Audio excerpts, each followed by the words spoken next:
ข้อยได้เรียนหลายสิ่งหลายอย่างที่โรงเรียน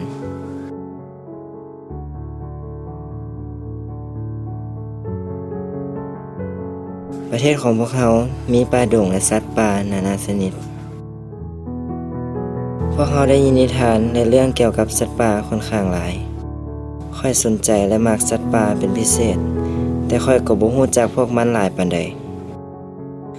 ที่จริงแล้วพวกเรารู้จักสัตว์ป่าในประเทศเฮาน้อยหลาย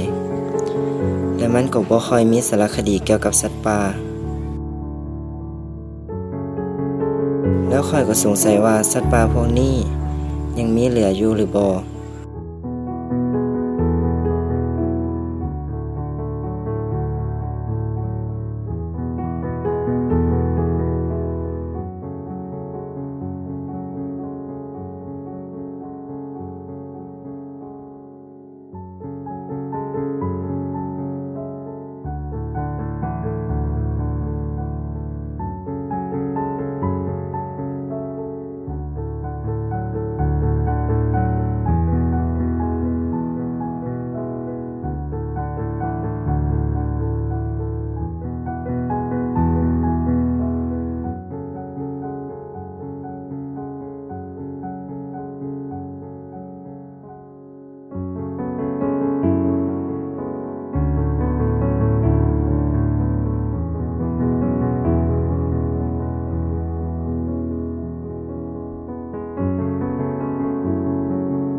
ลำพังการให้ข้อมูลเกี่ยวกับสัตว์ป่าแก่ประชาชนก็ยังบ่เพียงพอสำหรับพวกคนที่ล่าสัตว์ป่าพวกเขารู้ว่าพวกมันใกล้สูญพันธุ์แต่ก็บ่ได้เห็นถึงความสำคัญของพวกมันเลย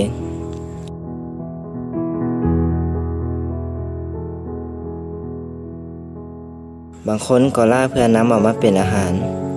แต่ส่วนหลายแล้วแม่นเพื่อขาย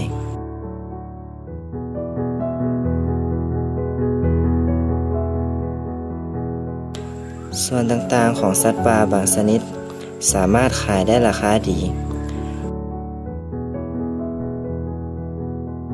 มันเป็นธุรกิจชนิดหนึ่ง ถ้าพวกเขาหันมาเฮ็ดกสิกรรมและฟาร์มเลี้ยงสัตว์เดเพราะนั้นจะตอบสนองแหล่งอาหารและยังนำไปขายได้อีก